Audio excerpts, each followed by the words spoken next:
썰푸는 라디오 썰프라. 안녕하세요. 애들 엄마가 얼마 전부터 자꾸 핑계를 대고 외출을 자주 합니다. 평소엔 화장기 없는 얼굴로 다니더니 요즘 들어 유난히 거치장이 색조화장까지 신경을 많이 쓰는 것 같았습니다. 와이프가 출산 이후에 15kg 가까이 살이 쪄서 고무줄 바지나 운동복을 입고 다니는데 어느 날부터인가 다이어트를 한다고 난리를 치며 약을 먹거나 식사도 하지 않고 매끼 굶는 것 같더라고요. 전 그때부터 당연히 의심할 수밖에 없었습니다. 하루는 와이프가 아침 일찍 친구들을 만난다고 나가서 밤늦게 들어와 피곤한지 씻지도 않고 일찍 자길래 와이프의 핸드폰을 확인하니 채팅 어플이 버젓이 깔려 있었습니다. 평소에 와이프가 핸드폰으로 주식을 한다길래 그런가 보다 했는데 매일같이 핸드폰을 끼고 산 이유가 오픈 채팅방에 사람들과 채팅을 하고 있었더라고요.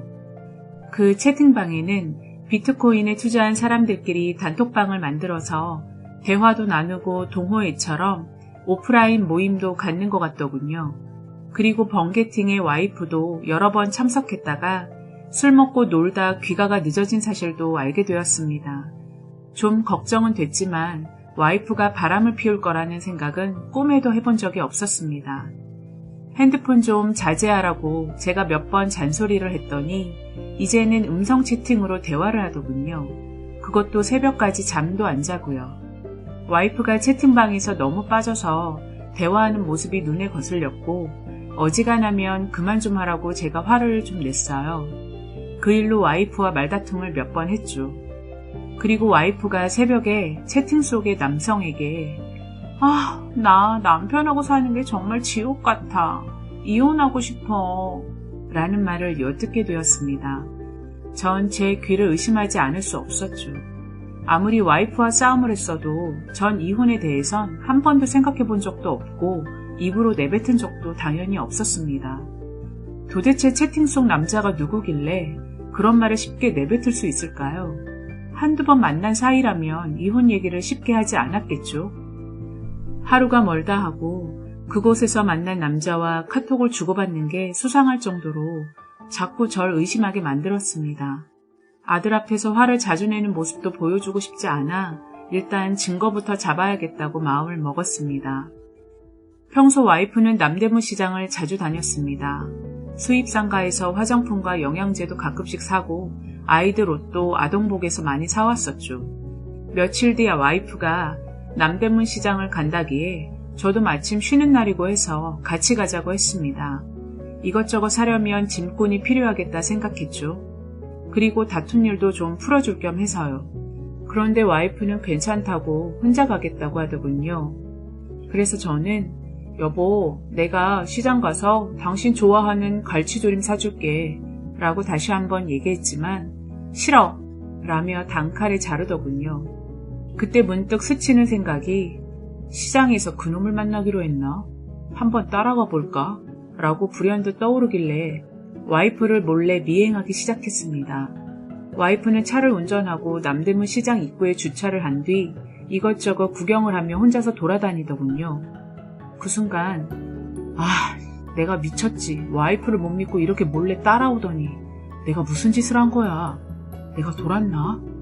와이프 집에 오면 성질내지 말고 지나간 일은 다 잊어버려야지 하고 발길을 돌리려던 찰나 와이프가 어떤 남자와 팔짱을 끼며 반가워하더니 저만치 걸어가고 있는 모습을 내 두 눈으로 똑똑히 목격을 하고 말았습니다.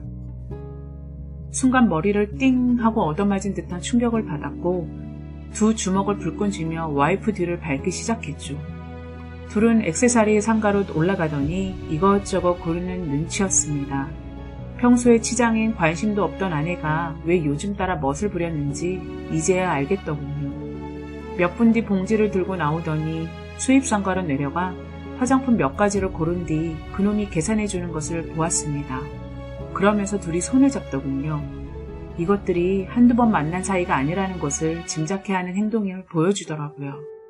너무 화가 나서 당장이라도 달려가 그놈의 멱살을 쥐어잡고 싶었지만 꼭 참고 뒤를 쫓아갔습니다.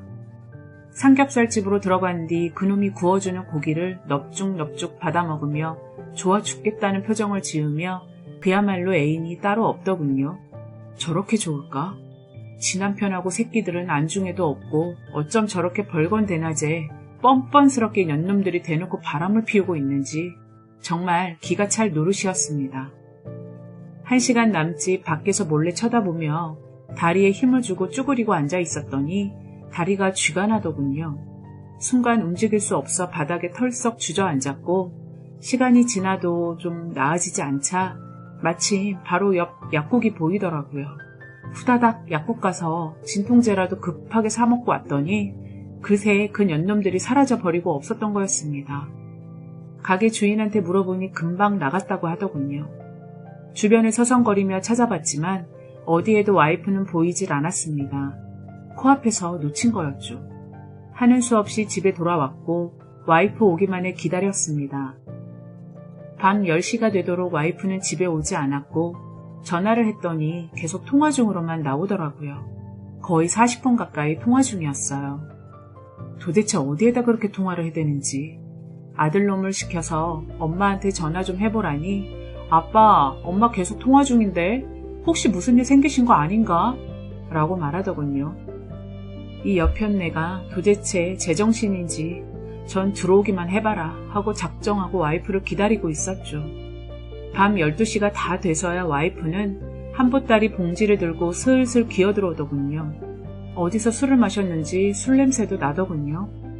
당신 술 먹었어? 지금 시간이 몇 시야? 늦으면 늦는다고 연락이라도 좀 주던지 라고 와이프 얼굴을 보며 쏘아붙였죠. 그러자 아들놈도 엄마 어디다 통화를 그렇게 오래 하세요? 거의 2시간 가까이 통화 중이던데 혹시 무슨 일 있으셨어요? 라고 묻자 와이프는 미안. 운전하고 오다가 조금만 사고를 냈어. 그래서 보험사랑 통화하느라고 라고 말하더군요. 전 순간 놀라서 진짜? 어디 안 다쳤어? 몸은 괜찮아? 라고 되물었고 와이프는 나는 괜찮은데 차가 좀 많이 부서졌어 라고 하더군요. 당신 그럼 음주운전한 거야? 라고 되물으니 소주 2잔밖에 안 마셔서 미안해. 오다가 혼자 벽을 들이받았네 라고 말하더군요. 참 어이가 없어서 대리를 부르던지 왜 음주운전을 해? 시장 간다고 혼자 술 마시고 온 거야? 라고 되물으니 아니 시장에서 고등학교 때 친했던 친구를 우연히 만났지 뭐야. 그래가지고 걔랑 수다 좀 떨다가 한잔하고 온 거야. 전 속으로 그럼 낮에 만난 놈이 동창이라는 건가? 근데 그렇게 친하게 붙어 앉아서 서로 고기 먹여주고 그러냐? 라는 생각이 들더군요. 일단 와이프의 알리바이는 반신반의하며 알았다고 씻고 자라고 말했어요. 그러다 옆에 있던 아들이 엄마, 차 얼마나 부서졌어? 내가 내려가서 한번 확인해보고 올게. 보험사에서 사고 부위 어딘지 블랙박스 보여달라고 안 그랬어? 내가 보고 올게. 라며 신발을 신고 내려가더군요. 그때부터 와이프는 갑자기 안절부절 못하더니 주방에 가서 물을 벌컥벌컥 마시기 시작했습니다. 전 태어난 척 와이프가 사온 봉지를 열어봤고 낮에 그놈이 사준 헤어핀부터 액세서리, 화장품, 수입 과자 등이 들어있더군요. 전 과자를 뜯어먹으며 사고는 어디서 났냐고 물었습니다. 와이프는 집 앞 근처 버스 정류장 쪽에서 들이받았다고 하더군요. 그래서 저는 사고가 났으면 바로 나한테 전화를 하지. 집 앞이라며. 그럼 바로 나갔을 텐데 뭐하러 보험사랑 2시간이나 넘게 통화를 해. 음주운전 한 번만 더 하면 내가 당신 신고한다. 라고 말하며 들어가 씻으라고 했습니다. 그리고 아들 녀석이 내려간 지 30분이 지나도록 올라오지 않더라고요. 전 무슨 일인가 싶어 주차장에 내려갔죠. 그런데 조수석에 앉아있던 아들 녀석의 얼굴이 사색이 되어 저를 보고 놀라며 허둥지둥 블랙박스를 끄더군요. 전 아들의 행동이 뭔가 수상하다 싶었죠. 그래서 야, 불박을 왜 꺼? 내 얼굴이 왜 그래? 그리고 사고 부위가 어디야? 차는 멀쩡한 것 같은데? 도대체 어디 박았다는 거야? 라고 물었죠. 그러자 아들은 아빠, 차는 괜찮아. 부서진 아니야, 부서진 데는 없는 것 같아. 아니, 근데 네 엄마는 왜 사고가 났다고 한 거야? 집 앞에서 부딪혔다는데? 불박 다시 확인해 봤어? 라고 물었죠. 그러자 아들은 아빠, 내가 봤는데 그냥 경미하게 부딪혔나 봐. 블랙박스에서도 껌껌해가지고 잘 안 나오더라고. 그냥 올라가자. 라며 저의 팔을 계속 잡고 이끌더라고요. 그때 뭔가 숨기는 게 있구나 싶었습니다. 그리고 아들에게 조용히 말했어요. 너 불박 칩 뺐지? 얼른 내놔. 빨리. 아빠, 아니 아무것도 없다니까. 얼른, 너 아빠한테 뭔가 숨기고 있는 거 다 알아. 뭐야? 불박에 이상한 거라도 찍힌 거야? 뭔데? 라며 아들의 손에서 칩을 겨우 뺏었습니다. 그리고 블랙박스에 다시 낀 상태로 녹화된 영상을 틀었죠. 집 앞에서 차 사고 난 게 아니라 이 년놈들이 차 안에서 생쇼를 하고 있었고 쪽쪽거리며 뽀뽀를 해대고 자기야 사랑해. 나한텐 자기밖에 없어. 나 이혼하고 올 때까지 기다려줄 수 있지? 라며 생생한 와이프의 목소리가 담겨 있었습니다. 와, 정말 소름 끼치고 미치겠대요. 와이프는 차 안에서 2시간 가까이 연놈들이 지랄들을 하고 놀다 12시가 다 돼서야 기어들어 들어온 거였습니다. 아들 녀석은 한마디도 못한 채 저의 손을 쓱 잡더군요. 전 조용히 아들에게 아무 말도 안 한 채 집으로 들어왔습니다. 술 처먹고 자고 있는 와이프를 깨워 야, 너같이 더러운 년하고 못 사니까 당장 꺼져. 내일 처갓댁에 다 알리겠다고 말을 했습니다. 그러자 와이프는 한 번만 더 용서해달라며 다신 그놈을 만나지 않겠다고 매달리더군요. 와이프의 얼굴을 보는 순간 정말 살이 떨리고 심장이 벌렁벌렁 했습니다. 여보, 호기심에 만난 거야. 정말이야. 그 사람이 가끔 투자 종목 알려준 게 오르기도 하고 해서 친하게 지냈었던 것뿐이야. 믿어줘. 술 마시고 장난친 거야. 응? 라고 뚫린 입이라고 계속 짓거리더군요. 야, 넌 장난으로 애엄마가 처녀 행세하며 채팅에서 만난 남자한테 이혼하고 오면 같이 살자 소리를 하냐? 네 말을 어떻게 믿어? 불박에 다 찍혀 있으니까 거짓말 생각하지도 마라. 내일 네 핸드폰 4명인 거 알지? 신용카드부터 핸드폰 사용 내역까지 다 뽑아올 테니까 각오하고 있어. 라고 말한 뒤 방문을 닫아버렸습니다. 제가 받은 쇼크보다도 아들 녀석이 받았을 충격을 생각하니 눈앞이 정말 캄캄했습니다.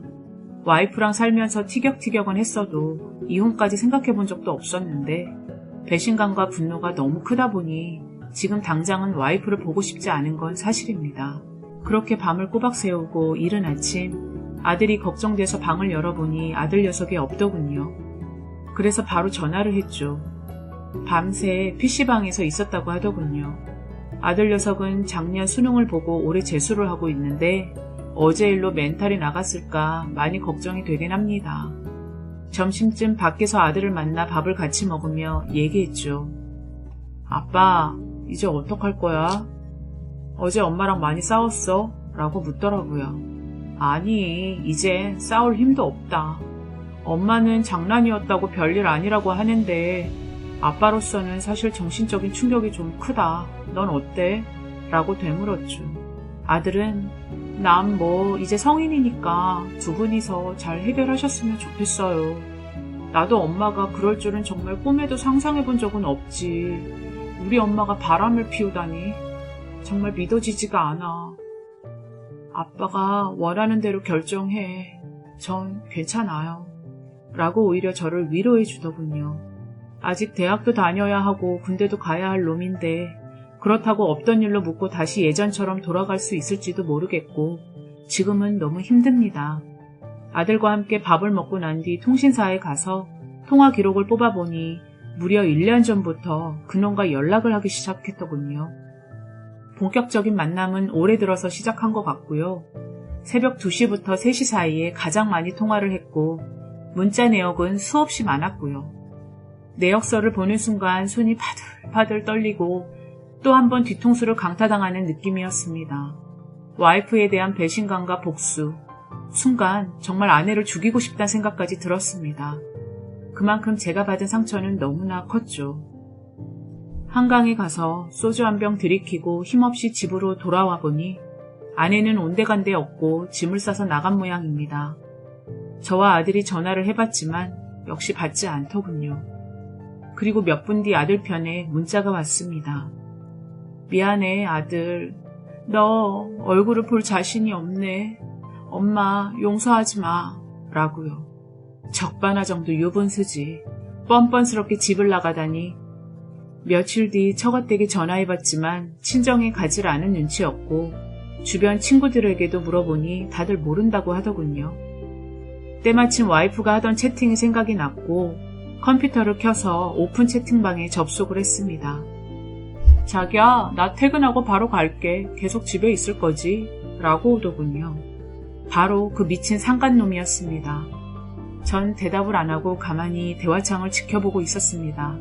그러자 그놈은 당신이 아침에 팔아달라고 한 목걸이랑 반지는 내가 금값 잘 쳐주는 금은방 가서 다 팔았어. 그 돈으로 우리 만난 거 먹을까? 라고 오더군요. 와이프는 그놈 집에서 생활을 하고 있는 모양입니다. 뭐? 미안하다고 장난삼아 그랬다고? 결국 다 입에 발린 거짓말 뿐이었던 거죠. 전 안방에 와서 서랍을 뒤져보니 결혼 예물로 맞춘 반지와 목걸이, 심지어 저희 어머니가 해준 폐물까지 싹 다 갖고 나간 겁니다. 그게 어떤 건지 뻔히 알면서. 저희 엄마가 아버지 일찍 돌아가시고 혼자서 저 키우시면서 저 결혼하면 며느리 준다고 한 푼, 두 푼, 평생을 모아서 다이아부터 비싼 시계까지 그렇게나 많이 챙겨주신 것들을 그걸 팔아서 그 미친놈과 먹고 노는데 써버리다니. 전 화를 주체할 수 없었고 안방에 걸려있던 결혼 20주년 기념으로 찍은 리마인드 웨딩 사진을 한 번에 깨버렸습니다. 이렇게까지 사람을 속일 수가 있나요? 저 가족 사진을 찍는 순간에도 와이프는 그놈을 생각하고 만나고 있었던 거 맞는 거죠? 양의 탈을 쓴 늑대도 아니고 이건 악마입니다, 악마. 세상에 이게 말이나 됩니까? 남편이고 자식이고 뭐고 내팽개치고 집 나가서 채팅에서 만난 남자랑 뒹굴고 같이 살고 있다니. 참, 이 여자는 아내이고 엄마이길 포기한 여자구나 라는 생각이 들더군요. 전 그 뒤로 와이프가 가지고 다니던 제 신용카드 내역을 다 뽑아봤고 그 미친놈에게 2천만 원 가까이 썼다는 사실도 확인했습니다. 모텔이며 숙박업소는 다 와이프가 결제를 했고 최근에는 가구부터 주방용품 살림살이까지 결제한 내역을 확인했습니다. 뻔뻔스럽게 남편 카드로 상간남에게 그렇게 쓰고 싶을까요? 최소한의 양심도 없는 년인 거죠. 당장 카드는 정지를 시켰고 생활비 넣어주던 통장도 모두 해지해버렸습니다. 그렇게 집을 나간 와이프는 약 2달 뒤쯤 협의 이혼을 한다며 소장을 보내왔더군요. 감히 유책 배우자인 주제에 이혼을 해달라? 지나가던 개가 웃을 일이죠. 쓰레기는 쓰레기를 만나는 게 팔자 아니겠습니까? 그리고 누구 좋으라고 이혼을 해줍니까? 어림없는 소리죠. 며칠 머리 식히러 여행 다녀온다고 했던 아들 녀석은 엊그제 재수도 포기하고 군대 입대하겠다고 말하더군요. 아들에게 아빠로서 못 볼 꼴만 보여준 것 같아 너무나 미안했습니다. 공부는 포기하겠다고 하더라고요. 그야말로 몹쓸 와이프년 때문에 가정은 파탄났고 모든 것이 무너져 버렸습니다. 어제 변호사 상담받고 와서 그 미친 상간놈에게 위자료 청구 소송은 당연히 진행할 거고요. 두 년놈들 앞으로 남은 인생 어떻게 천벌을 받으며 살지, 가정 파탄을 일으킨 주범이라는 평생 낙인을 찍어 족쇄를 차고 사는 느낌이 어떨지, 얼마나 괴로고 아플지 정말 뼈저리게 느끼게 끝까지 복수해 줄 겁니다. 여러분들 기대하세요. 긴 사연 들어주셔서 감사합니다. 구독과 좋아요는 썰프라에 큰 힘이 됩니다. 감사합니다.